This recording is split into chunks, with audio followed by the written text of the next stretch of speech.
सबको मसीह में जय मसीह की। मैं विश्वास करता हूँ कि आप अच्छे हैं, भले चंगे हैं और पिछले हफ्ते आपने परमेश्वर के काम को अपने जीवन में देखा है।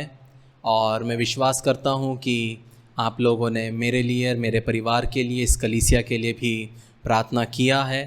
और मैं विश्वास करता हूँ कि आज का वचन वचन से परमेश्वर आपसे बात करेगा।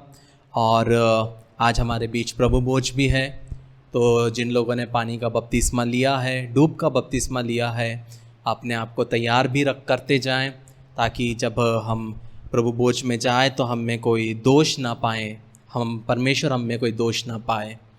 और आज का जो टाइटल है जो मैंने दिया है, वह मेरे वचन का जो मैं आपसे बांटूंगा वो है जीवन के संघर्ष। क्या? जीवन के संघर्ष।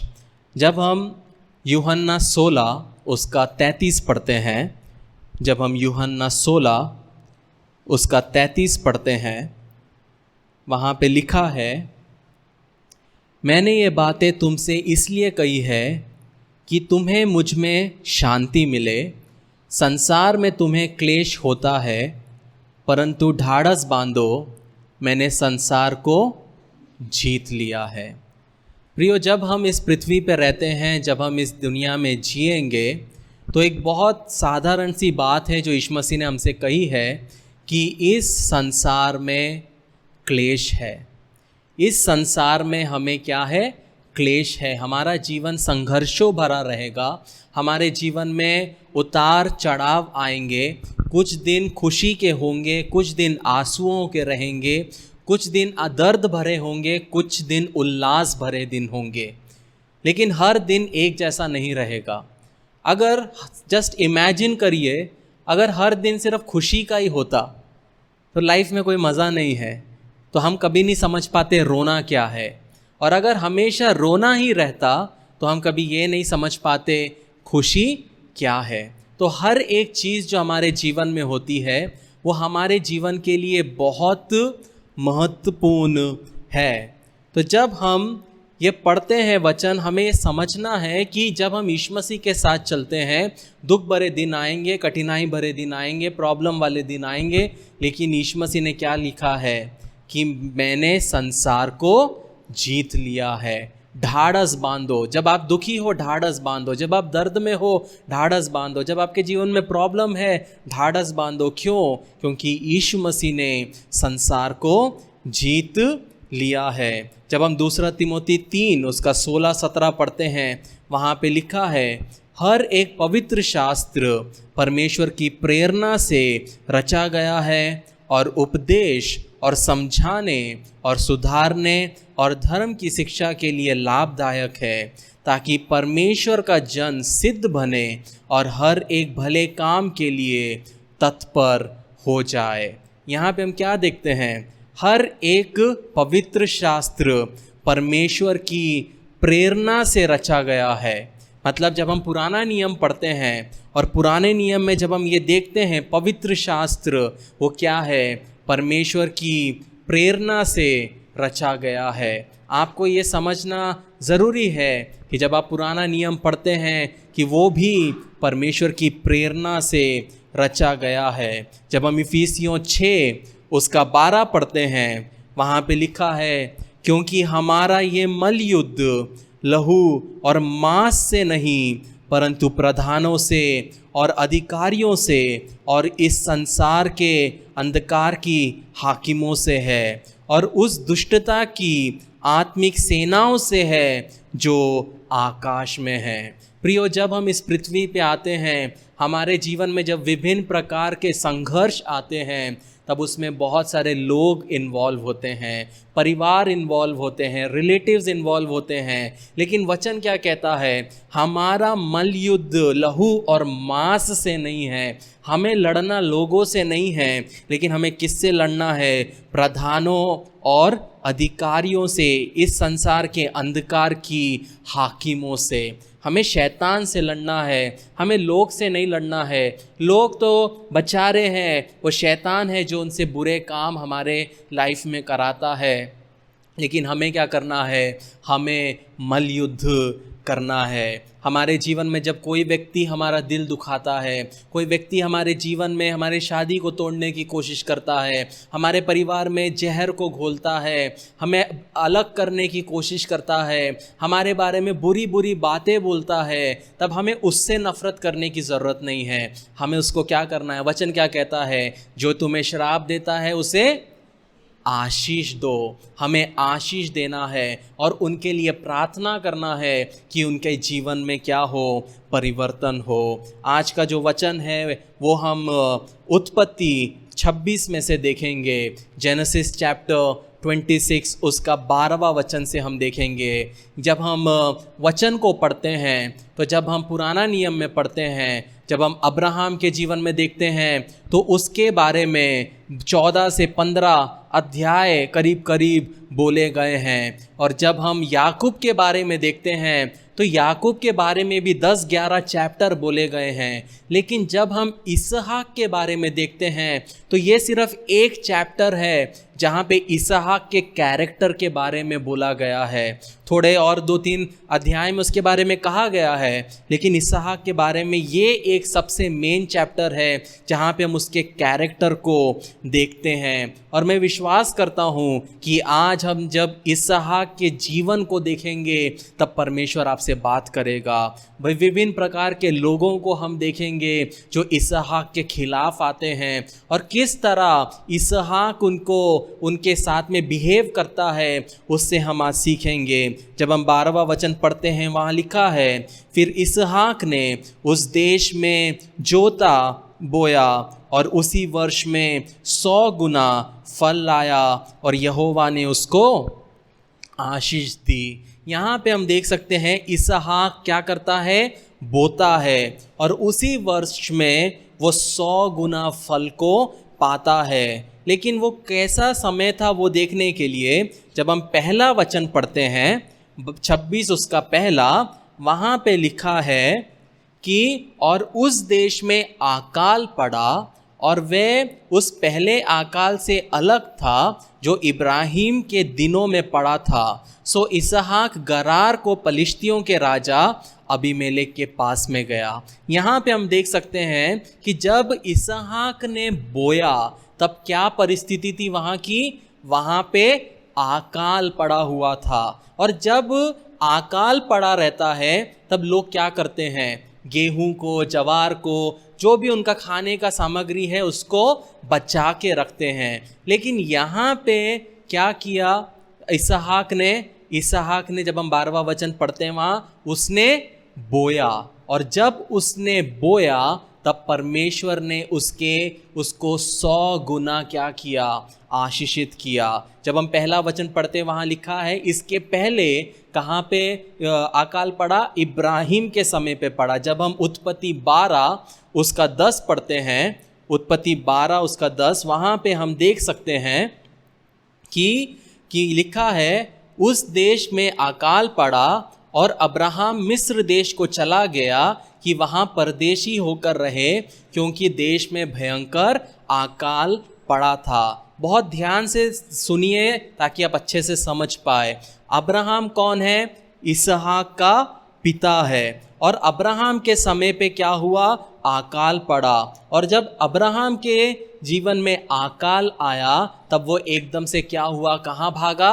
वो मिस्र को भागा। लेकिन वहीं पे जब इसहाक के जीवन में अकाल आया, इसहाक भागा नहीं। वहाँ पे हम थोड़ी देर में आते हैं। जब हम अब्राहम के जीवन को देखते हैं, अब्राहम ने 2 बार अपनी पत्नी को अपनी बहन करके बोला जब उसके जीवन में परिस्थिति विपरीत थी, और उसको लगा कि ये लोग मेरी पत्नी को क्योंकि मुझे मार डालेंगे क्योंकि मेरी पत्नी सुंदर है।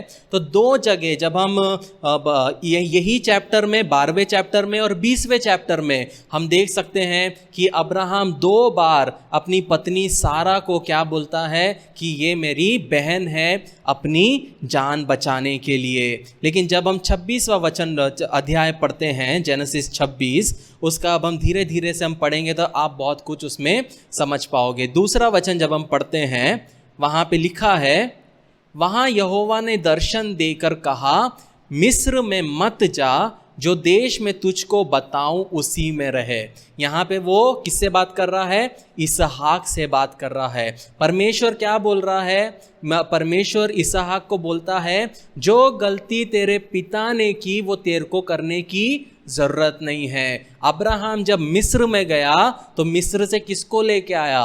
वो अपनी हागार को लेके आया, जिससे इश्माइल पैदा हुआ और जिससे हम देखते हैं बहुत बड़ी मुस्लिम कम्युनिटी हमारे समाज में, हमारे दुनिया में हम देख सकते हैं कि हागार से जो पैदा हुआ इश्माइल, और इश्माइल से पूरे मुस्लिम जाति निकले हैं। तो अगर अब्राहम मिस्र को नहीं जाता तो हो सकता था वैसा नहीं हो, लेकिन जब वो गया मिस्री में थी हागार। तो यहाँ पे परमेश्वर इसहाक को बोलता है कि तू मिस्र में मत जा, जो देश में तुझे बताऊंगा वहीं पे तुम्हें रहना है। मतलब परमेश्वर के दिमाग में इसहाक को पहुंचाने के लिए एक जगह है। वैसे ही जब परमेश्वर आपको देखता है तो परमेश्वर के आपके लिए परमेश्वर के पास में एक योजना है, परमेश्वर का आपके लिए एक प्लान है, और परमेश्वर आपको आपके पहुंचाने वाले स्थान में पहुंचाना चाहता है। लेकिन जब तीसरा वचन पढ़ते हैं, वहाँ परमेश्वर बोलता है, तू इसी देश में रहे और मैं तेरे संग रहूँगा और तुझे आशीष दूंगा, और ये सब देश मैं तुझको और तेरे वंश को दूंगा, और जो शपथ मैंने तेरे पिता इब्राहिम से खाई है उसे मैं पूरा करूंगा। यहाँ पे हम देख सकते हैं कि परमेश्वर इसहाक से वो वाचा याद दिला रहा है, जो वाचा अब्राहम से परमेश्वर ने किया है। और क्या कहता है? मैं तेरे संग हूँ। अगर आज आप मुझे सुन रहे हैं तो याद रखिए, मैं आपसे कहना चाहता हूँ कि परमेश्वर आपके संग है। और जब परमेश्वर आपके संग है, जब आप अकाल में भी बोओगे आप वहाँ पे फसल काटोगे, जब आप तंगी मुसीबत में भी बोओगे परमेश्वर वहाँ पे आपको आशीषित करेगा। जब हम चौथा वचन पढ़ते हैं, वहाँ लिखा है, अब परमेश्वर इसहाक से कहता है, मैं तेरे वंश को आकाश के तारागण के समान करूँगा और मैं तेरे वंश को ये सब देश दूंगा, और पृथ्वी की सारी जातियां तेरे वंश के कारण अपने को धन्य मानेगी। ये आशीष परमेश्वर ने क्या किया? परमेश्वर ने इसहाक को दिया। जब हम 5 से पढ़ते हैं 11 तक, वहाँ लिखा है, क्योंकि इब्राहिम ने मेरी मानी और जो मैंने उसे सौंपा था उसको और उस मेरी आज्ञाएं, विधियों और व्यवस्था का पालन किया, सो इसहाक गरार में रह गया। यहाँ हम देख सकते हैं वो गरार गया और वो गरार में रह गया। क्यों? क्योंकि परमेश्वर ने उसको बोला वहाँ पे रहने के लिए। प्रियो, जब परमेश्वर आपसे बात करता है अपने वचन के द्वारा, भविष्यवाणियों के द्वारा, लोगों के द्वारा, आपको क्या करना है? आपको उसकी बात को मानना है। अगर आप उसकी बात को मानोगे तो जो चीज़ इसहाक ने अपने जीवन में देखा वो चीज़ आप अपने जीवन में कार्य होते हुए देखोगे। 7वां वचन देखते हैं, क्या लिखता है? जब उस स्थान के लोगों ने उसकी पत्नी के विषय में पूछा तो उसने ये सोचकर कि यदि मैं उसको अपनी पत्नी कहूँ तो यहाँ के लोग रिबका के कारण जो परम सुंदरी है मुझको मार डालेंगे। उत्तर दिया, वो तो मेरी बहन है। 8वां वचन में हम देखेंगे, लिखा है, सो उसको वहाँ रहते हुए बहुत दिन बीत गए। तब एक दिन पलिश्तियों के राजा अबीमेलेक ने खिड़की में से झांक कर क्या देखा कि इसराइल अपनी पत्नी रिबका के साथ क्रीड़ा कर रहा है। जब हम 9वां वचन देखते, तब अबीमेलेक ने इसहाक को बुलाकर कहा, वह तो निश्चय तेरी पत्नी है, फिर तूने क्यों कर मुझे अपनी बहन कहकर कहा? इसहाक ने उत्तर दिया, मैंने सोचा कि ऐसा न हो कि उसके कारण मेरी मृत्यु हो जाए। अबीमेलेक ने कहा, तूने हमसे ये क्या किया है? ऐसे तो प्रजा में से कोई तेरी पत्नी के साथ सहज से कुकर्म कर सकता और तू हमको पाप में फंसाता। और अबीमेलेक ने अपनी सारी प्रजा को आज्ञा दी कि जो कोई उस पुरुष को व उस स्त्री को छुएगा सो निश्चय मार डाला जाएगा। यहाँ पे पूरा मैंने एक कहानी आपने देखा कि उसने क्या बोला। जब वो गरार में गया तो लोगों ने पूछा उसकी पत्नी के बारे में, और क्या थी उसकी पत्नी? परम सुंदरी थी, और सुंदर होने की वजह से उसको लगा कि अगर मैं बोलूँगा ये मेरी पत्नी है तो ये मेरे को मार डालेंगे और मेरी पत्नी को हत्या लेंगे। जब हम 7वां वचन पढ़ते हैं, 8वां वचन पढ़ते हैं, वहाँ पे हम देखते हैं कि राजा अबीमेलेक क्या करता है, वो खिड़की से देखता है। और खिड़की से क्या देखता है? ऑब्वियसली राजाओं का महल है तो वो ऊंचा रहता है। तो आप सोच सकते हैं इसहाक कितना पावरफुल है कि वो राजा के महल के पास में नीचे में उसने डेरा डालने की उसको जगह मिली है। और राजा देखता है कि इसहाक अपनी रिबका के साथ, पत्नी के साथ क्या कर रहा है? क्रीड़ा कर रहा है, मतलब फ्लर्ट कर रहा है। यहाँ पे जितने भी पतियाँ हैं, मैं एक चीज़ कह सकता हूँ, बाइबल हमें सिखाती है कि हम अपनी पत्नी के साथ में फ्लर्ट कर सकते हैं। क्या समझ में आ रहा है? हमें फ्लर्ट कर सकते हैं। यहाँ इसहाक कर रहा है फ्लर्ट, कहने का मतलब है दूसरे की पत्नी के साथ नहीं, अगर नेबर्स की पत्नियों के साथ नहीं, परमेश्वर ने जो पत्नी हमें दिया है उसके साथ हमें फ्लर्ट करना है। उसमें कोई बुरी बात नहीं है। आपको थोड़ा अलग सा लगेगा, किसी ने आपको बोला नहीं होगा, लेकिन मैं अपनी पत्नी के साथ फ्लर्ट करता हूँ क्योंकि मैं उससे प्यार करता हूँ, उसमें कोई गलत बात नहीं है। यहाँ पे अपनी पत्नी के साथ करना है, दूसरे की पत्नी के साथ हमें बिल्कुल भी नहीं करना है। तो यहाँ पे अबीमेलेक क्या बोलता है? तू हमको पाप में डाल देता है।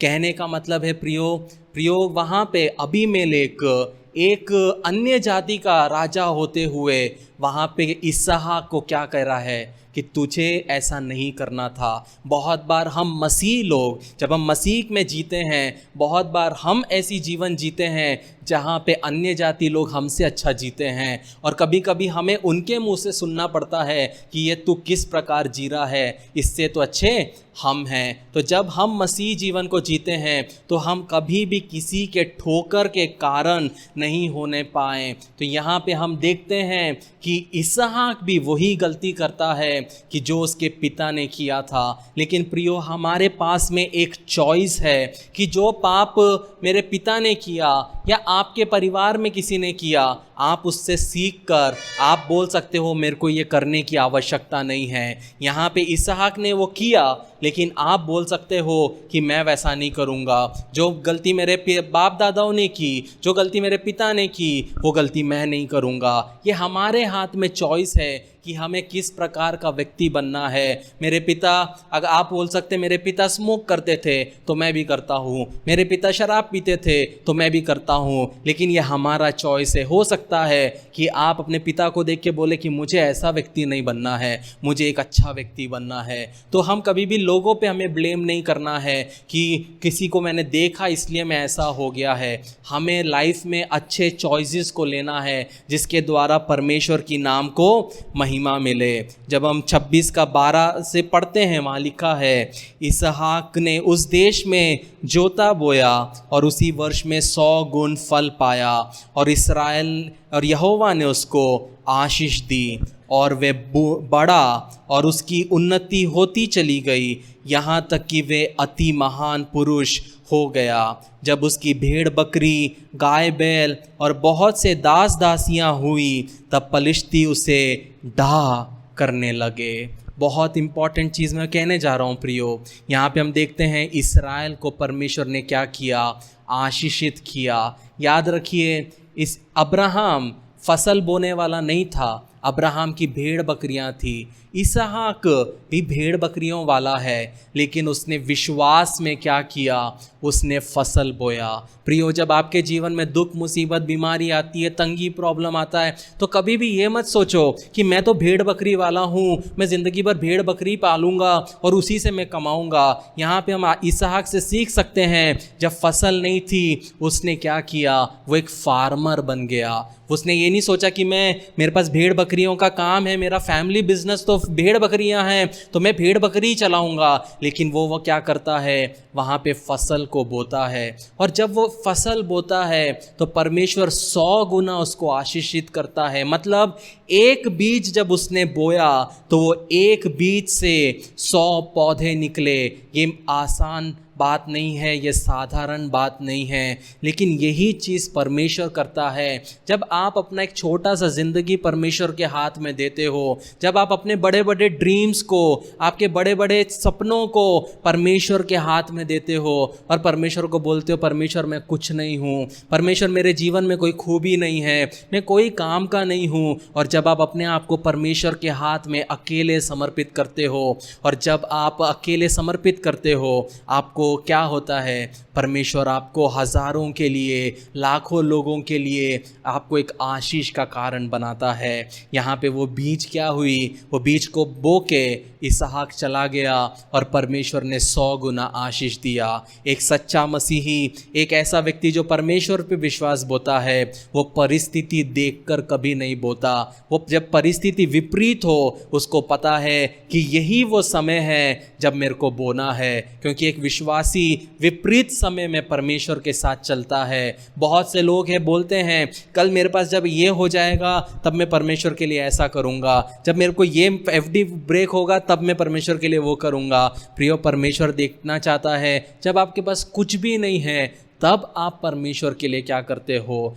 बहुत पैसा होने से आप अमीर नहीं बनते प्रियो, लेकिन कम पैसा होते हुए भी जब आप परमेश्वर के साथ विश्वास योग्यता से चलते हो, उसके कार्य को करते हो, तब आप एक्चुअल में अमीर होते हो। आपको परमेश्वर के अनुसार क्या करना है, चलना है। यहाँ पे जब इसहाक को 14वें वचन में जब इतनी आशीषें मिली, वहाँ पे हम देखते तब पलिश्ती उससे डाह करने लगे। डाह करने का मतलब क्या है, ईर्ष्या करने लगे। याद रखो प्रियो, जब परमेश्वर आपके जीवन में आशीष देगा, परमेश्वर जब आपको बढ़ाएगा, जब लोग आपके जीवन को देख के बोलेंगे ये साधारण नहीं है, ऐसा फसल हो नहीं सकता, इसका जीवन इतना बदल नहीं सकता, पहले तो ये मुझसे लोन लेता था, मुझसे पैसे मांगता था, आज ये दूसरों को पैसा दे रहा है, ये कैसे संभव है। जब परमेश्वर आपको बढ़ाएगा तो पहला चीज़ लोगों के अंदर क्या आएगा, ईर्ष्या आएगा। याद रखिए प्रियो, परमेश्वर की आशीषें ईर्ष्या को आमंत्रित करती है। याद रखिए, दूसरे लोग जब आपके ऊपर गंदगी फेंकते हैं तो याद रखिए वो क्यों फेंकते हैं, क्योंकि उनको आपकी आशीषों से जलन होता है। मेरे बारे में बहुत लोग बुरा बुरा बोलते हैं, कैमरा में है तो मैं बहुत कुछ नहीं बोल सकता, लेकिन मैं एक चीज़ जानता हूँ कि जो ईर्ष्या रख के बोलेंगे वो परमेश्वर उनको देख लेगा। लेकिन कौन आपके बारे में ईर्ष्या करेगा, जब वो आपके जीवन में परमेश्वर की आशीषों को देखेगा। तो जब लोग आपसे ईर्ष्या करें तो उनको ये नहीं बोलना हे शैतान मुझसे दूर हो जा, उनके लिए प्रार्थना करना है कि परमेश्वर उनके अंदर की ईर्ष्या के आत्मा को हटाकर उनका जीवन प्रेम से भर दे। याद रखिए, जब ईर्ष्या आता है तो ईर्ष्या दोस्तों को दुश्मन में बदल देता है। इसलिए जब आपके जीवन में परमेश्वर की आशीषें आएंगी प्रियो, परमेश्वर जब आपको अपने आशीषों से भरेगा, तो हमेशा तैयार रहना कि आपके अपने आपसे ईर्ष्या रखने लग जाएंगे, वह आपके विरुद्ध बोलने लग जाएंगे और वो आपके जीवन पे डाह डालने लगेंगे। जब हम 15 और 16वां वचन पढ़ते, वहाँ लिखा है, सो जितने कुओं को उसके पिता इब्राहिम के दासों ने इब्राहिम के जीते जी खोदा था, उनको पलिश्तियों ने मिट्टी से भर दिया।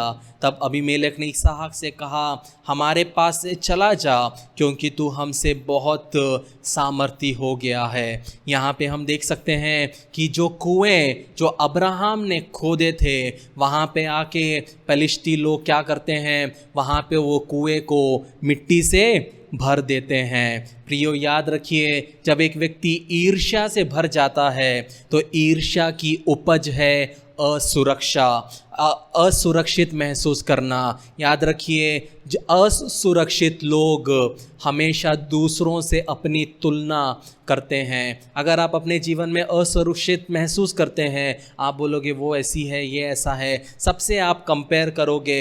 मैंने बहुत सारे असुरक्षित पास्टरों को देखा है, पासबानों को देखा है, क्योंकि वो वो बस सिर्फ तुलना करते रहते हैं, दूसरों की तुलना करते रहते हैं। जब कोई आपकी तुलना किसी और से कर रहा है, समझ जाना कि ये व्यक्ति अपने आप को असुरक्षित महसूस कर रहा है। और असुरक्षित का उपज किसका है? ईर्ष्या के वजह से एक व्यक्ति असुरक्षित महसूस करता है। अगर एक व्यक्ति दूसरे की बुराई कर रहा है तो समझ लेना वो असुरक्षित महसूस कर रहा है। हमें कभी भी अपने जीवन में असुरक्षित नहीं रहना है। लोग आएंगे आपके जीवन में, जो गड्ढे थे इसहाक के 15वां वचन में जो कुएं थे, उन कुओं को क्या किया? पलिश्तियों ने मिट्टी से क्या किया? भर दिया।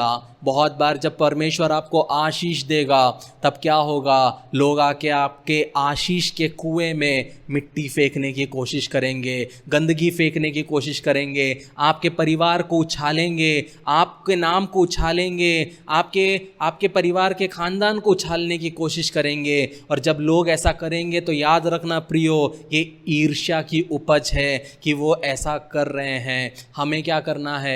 हमें उनके लिए प्रार्थना करना है। लेकिन यहाँ पे हम देखते हैं कि अबीमेलेक आता है, राजा आता है। 16वां वचन में राजा आके इसहाक से कहता है, हमारे पास से चला जा, क्योंकि तू हमसे बहुत सामर्थी हो गया है। अगर इसहाक के जगह अब्राहम होता तो क्या होता? एक बार अब्राहम और लोत के लोगों के बीच में झगड़ा होता है और अब्राहम क्या बोलता है? अब्राहम आता है, बोलता है क्या हुआ? वो बोलते हैं यहाँ पे झगड़ा हो रहा है, तो ठीक है ना, तुम उधर ले लो, मैं इधर ले लेता हूँ। लोत सोदोम ले लेता है और वो यहाँ हो जाता है। वो डोमिनेट करता है अब्राहम। लेकिन इसहाक का कैरेक्टर उसके पापा के जैसा नहीं है। इसहाक का कैरेक्टर दीनता है, नम्रता है। जब अबीमेलेक ने आके इसहाक को बोला कि तू हमारे पास से चला जा, क्योंकि तू हमसे सामर्थी हो गया है, मतलब इसहाक चाहता तो वहाँ पे वो लड़ता, और अगर वो लड़ता तो वो पूरी सिटी को वो हथिया सकता था।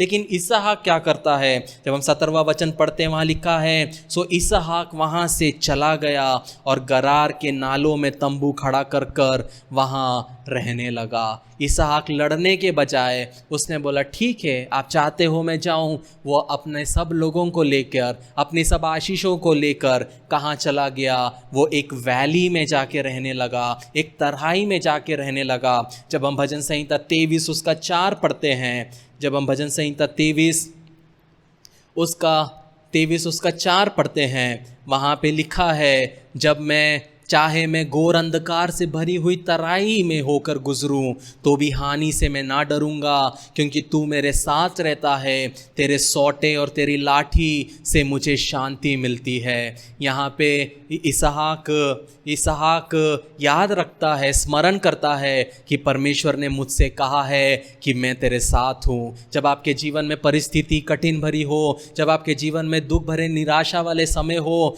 और आपको कोई बोले कि वो सिटी में था, राजा के घराने के पास था, राजा बोलता है तू मुझसे चला जा, वहाँ पे वो क्या करता है? 17वें वचन में इसहाक वहाँ से चुपचाप चला जाता है और नालों में जाकर वो रहने लग जाता है। हम में से बहुत लोग बोलेंगे मैं तो सिटी में रहने वाला हूँ, मैं जाके गाँव में जाके कैसे रहूँगा? लेकिन यहाँ पे इसहाक को याद है, स्मरण, परमेश्वर ने बोला है कि मैं तेरे संग रहूँगा।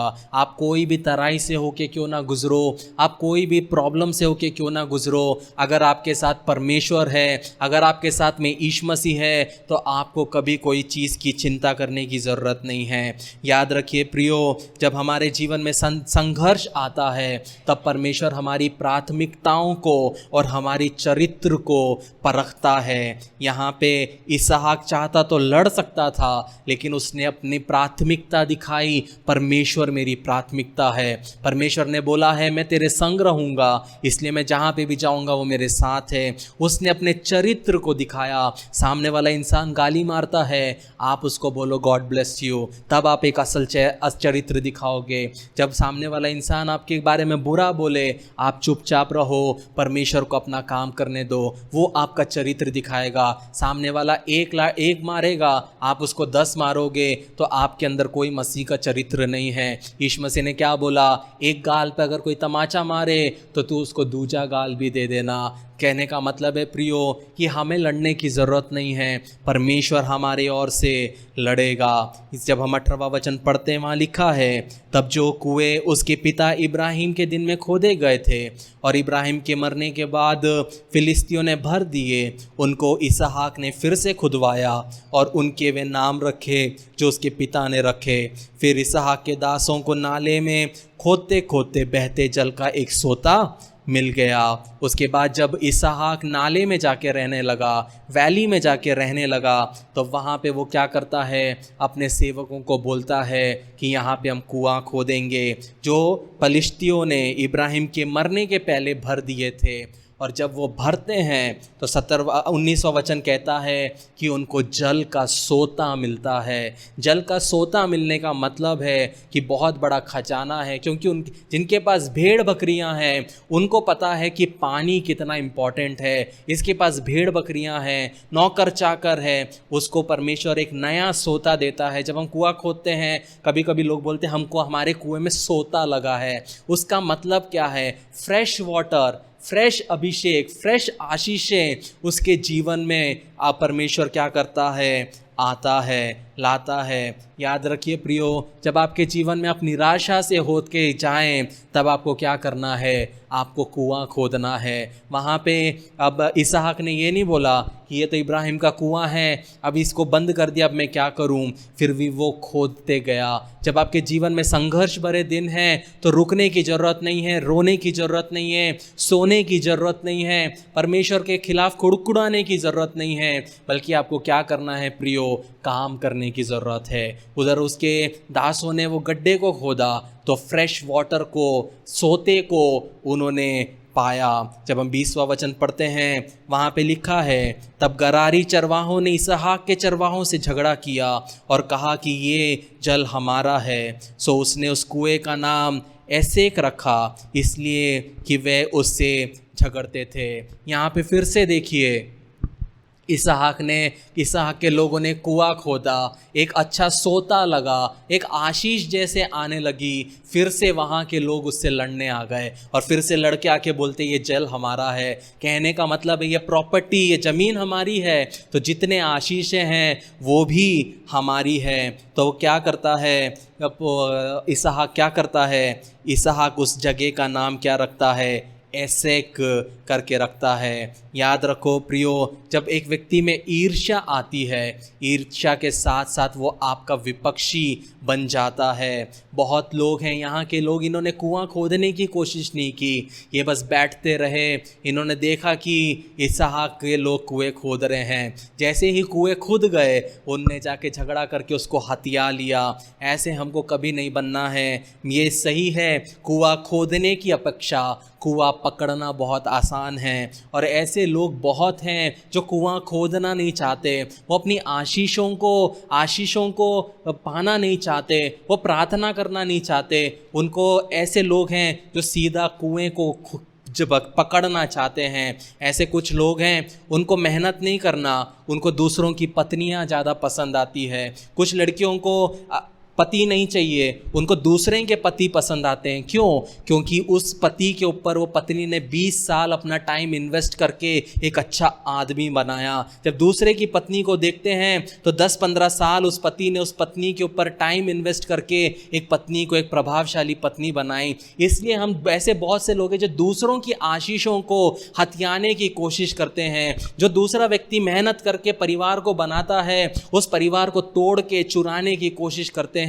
प्रियो, हमको वैसा कभी नहीं बनना है। हमें जो परमेश्वर ने आशीष दिया है, वो आशीष में हमें विश्वास योग्य रहना है। हमें दूसरों के कुओं को हथियाना नहीं है, बल्कि जो कुआं परमेश्वर ने हमको दिया है वही कुएं से हमको क्या करना है, हमें पीना है। हमें कुओं को खोदते रहना है, चाहे दुश्मन क्या भी कुछ ना करे। हो सकता है आपके जीवन में ऐसी परिस्थिति हो कि आपको परमेश्वर ने एक आशीष दिया, वो एक बड़े इंसान ने आके आपसे वो आशीष को चुरा लिया।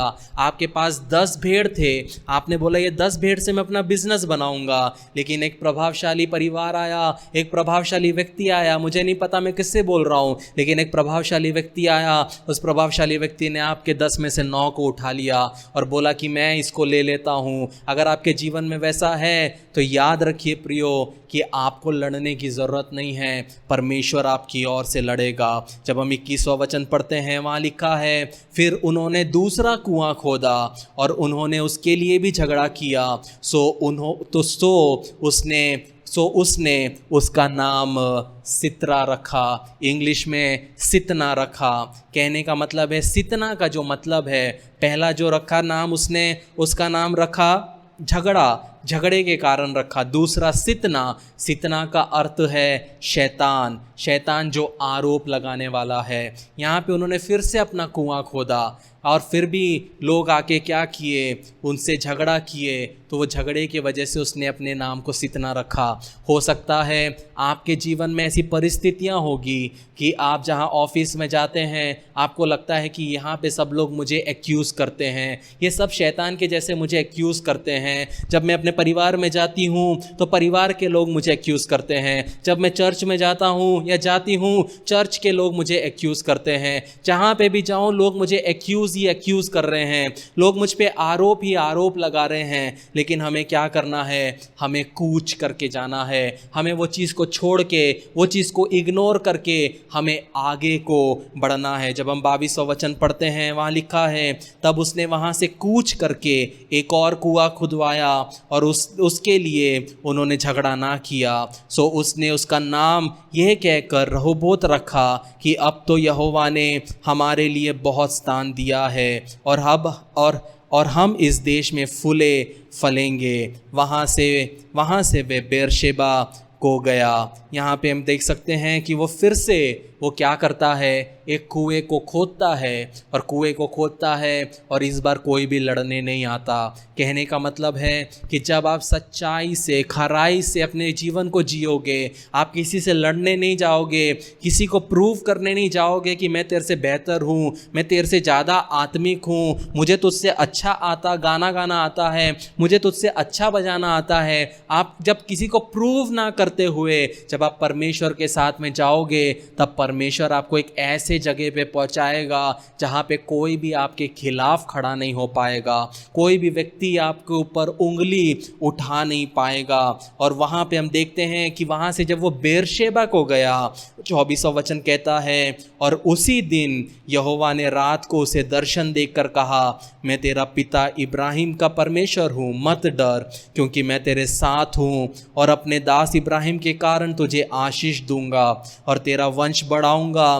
तब उसने वहाँ एक वेदी बनाई और यहोवा से प्रार्थना की और अपना तंबू वहाँ खड़ा किया और वहाँ इसहाक के दासों ने एक और कुआं खोदा। जब हम इसहाक के जीवन को देखते हैं, वो सिर्फ कुआं ही खोदते दिखते हैं। वो क्या करते हैं, वो काम करते जाते हैं। उनको पता है कि परमेश्वर उनको क्या करेगा, आशीष देगा। याद रखिए, परमेश्वर ने बोला, जब हम 26वें वचन के पहले से पढ़ते हैं इसहाक से, कि मैं तेरे साथ हूँ, जहाँ मैं लेके जाऊँगा तू वहाँ चल। परमेश्वर उसको कहाँ लेके आते हैं, बेरशेबा में लेके आते हैं। और जैसे ही इसहाक बेरशेबा में पहुँचता है, परमेश्वर उसको रात को दर्शन देता है। बहुत बार हमारे जीवन में हम परमेश्वर की आवाज़ को नहीं सुन पाते, हम परमेश्वर के काम को नहीं देख पाते, हम परमेश्वर के दर्शन को नहीं देख पाते। क्यों नहीं देख पाते? क्योंकि हमको जहाँ पहुँचना है हम वहाँ तक अभी पहुँचे नहीं हैं,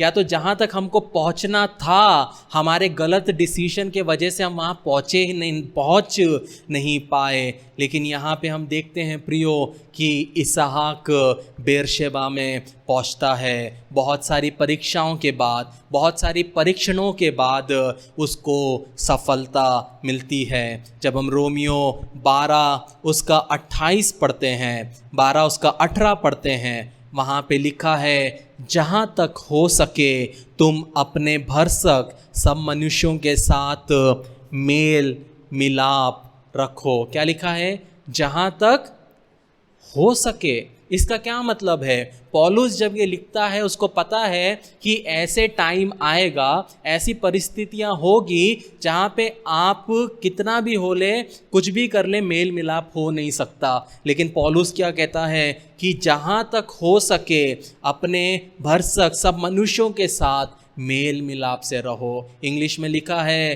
कि लिव पीसफुली। आप हमको हर एक व्यक्ति के साथ, चाहे वो मसीह हो या गैर मसीह हो, हमको सबके साथ क्या करना है? हमें सच्चाई से और शांत से मेल मिलाप के साथ हमें रहना है। वो कैरेक्टर हम इसहाक का देख सकते हैं कि हम 26वें चैप्टर में आते हैं, हम इसहाक का देख सकते हैं कि वो मेल मिलाप में क्या करता है? परमेश्वर की आवाज़ को सुन के चलता है। याद रखो कि जो लोग हमेशा परीक्षाओं और परीक्षणों में परमेश्वर के साथ चलते हैं, जो कभी हार नहीं मानते और अपने जीवन के लिए परमेश्वर की इच्छा को खोजते हैं, वो हमेशा अपने सही स्थान पर पहुंच जाते हैं। तब ये सब होते हुए देखते हुए जब 26वां वचन हम देखते हैं, वहाँ पे देखते हैं तब अबीमेलेक अपने मित्र अहुजत और अपने सेनापति पिकोल को संग लेकर गरार से उसके पास आया।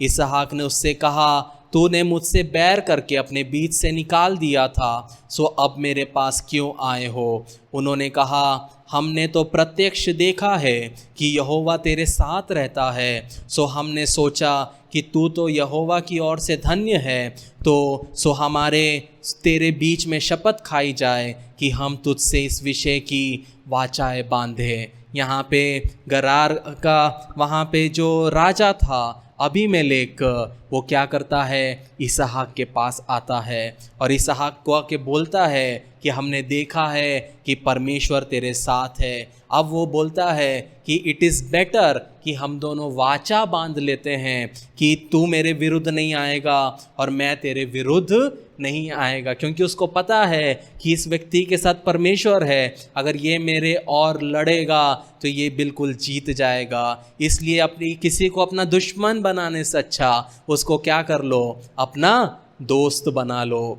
तो यहाँ पे हम देखते हैं प्रियो कि यदि हम कभी हार नहीं मानते तो जो लोग हमारे शत्रु हैं वो एक प्रतिशोध का दिन आएगा और उनको उनकी गलतियों का एहसास होगा। जब हम भजन संहिता 23 उसका 5 पढ़ते हैं, वहाँ पे लिखा है, भजन संहिता 23 उसका 5, वहाँ पे लिखा है, तू मेरे सताने वालों के सामने मेरे लिए मेज बिछाता है, तूने मेरे सिर पर तेल मला है, मेरा कटोरा उमंड रहा है। जो लोग आपको सताएंगे उनके सामने मेज बिछाने वाला परमेश्वर है। याद रखिए, आपके दुश्मन आपके खिलाफ जो बोलते हैं, आपको जो दुख देते हैं, निराशा देते हैं, उनके सामने परमेश्वर मेज बिछाने वाला परमेश्वर है। यहाँ पे ये राजा ने इसहाक को बोला निकल जा।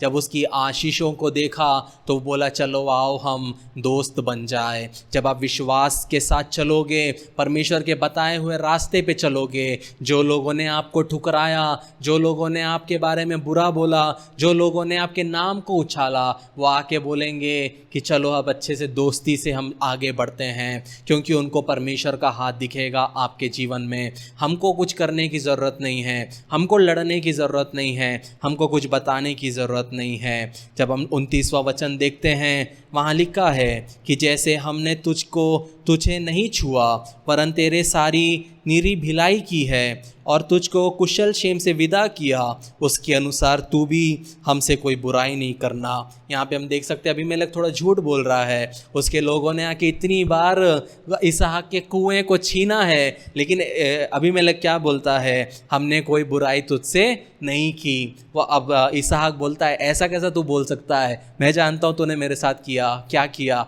लेकिन यहाँ पे भी इसहाक क्या करता है? शांत रहता है, चुपचाप रहता है। जब 30वां वचन लिखा है, उसमें लिखा है तब उसने उनकी जेवनार की और उनको खाया पिया। बिहान को उन सबों ने तड़के उठकर आपस में शपथ खाई। तब इसहाक ने उनको विदा किया और वे कुशल क्षेम से उसके पास से चले गए। उसी दिन इसहाक के दासों ने आकर अपने उसे आकर अपने उस खुदे हुए कुएं का वृतांत सुना के कहा कि हमको जल का एक सोता मिला है। तब उसने उसका नाम शीबा रखा, इसी कारण नगर आज तक बेरशेबा पड़ा है। यहाँ पे हम देख सकते हैं कि फिर भी उसके दास लोग बोले हमारे पास एक कुआं है, उससे कम नहीं हुआ। वो फिर जाके कुआं खोदा और परमेश्वर ने फिर से क्या किया, उनको आशीषित किया और उनको बेरशेबा का मतलब है 7, मतलब परमेश्वर ने इसहाक को 7 गुना परमेश्वर ने क्या किया, आशीषित किया। याद रखो प्रियो, कोई भी आपके विरुद्ध में क्यों ना हो, कितने भी लोग आपके खिलाफ आरोप क्यों ना लगाएं, कितने भी लोग आपके खिलाफ योजनाएं क्यों ना बनाएं, याद रखो अगर आप परमेश्वर के साथ में चलोगे तो आपकी आशीषों को कोई रोक नहीं सकता। अगर आप परमेश्वर की आज्ञा पालन करते हुए चलोगे, अगर आप उस पर भरोसा रखते हुए चलोगे, जो भी आपके खिलाफ आएगा परमेश्वर उसको या तो हटा देगा या तो उसको आपका दोस्त बना देगा। गलातियों 5 उसका 22 और 23 जब हम पढ़ते हैं, गलातियों 5 उसका 22 और 23, वहाँ पे लिखा है, पर आत्मा का फल प्रेम, आनंद, मेल, धीरज, कृपा, भलाई, विश्वास, नम्रता और संयम है। ऐसे ऐसे कामों के विरुद्ध में कोई भी व्यवस्था नहीं है। कहने का मतलब प्रियो, हमारे जीवन में पवित्र आत्मा के फल होने चाहिए, हमारे जीवन में दूसरों के प्रति प्रेम होना चाहिए। जब दूसरे लोग बढ़ते हैं तो हमें उनके साथ मिलके आनंद मनाना चाहिए, हमारे जीवन में मेल होना चाहिए, धीरज होना चाहिए। किसी ने आके तो एक गाली क्यों ना दे दी, आप पकड़ के उसको मार के पूरा पटक दिए, तो आप में धीरज नहीं है। आपके अंदर धीरज होना चाहिए, चाहे कोई कुछ भी बोले मैं सुन लूँगा, परमेश्वर देख लेगा। आपके अंदर कृपा होनी चाहिए, आपके अंदर भलाई होनी चाहिए, आप में विश्वास होना चाहिए, आप में नम्रता होना चाहिए और आप में संयम होना चाहिए। हमें संयम खोने वाले कभी भी एक अच्छे मसीही नहीं बन सकते, धीरज खोने वाले एक अच्छे मसीही नहीं बन सकते। प्रियो, हम सबके जीवन में संघर्ष है, लेकिन हमें क्या करना है, हमें इसहाक के जैसे परमेश्वर के हाथ में अपने आप को देकर हमें अपने जीवन को जीना है, ताकि जब हम इस पृथ्वी पर रहे तो हम परमेश्वर के कार्य को अपने जीवन में देखने पाए। इन वचनों से परमेश्वर हम सबको आशीषित करे। आमीन।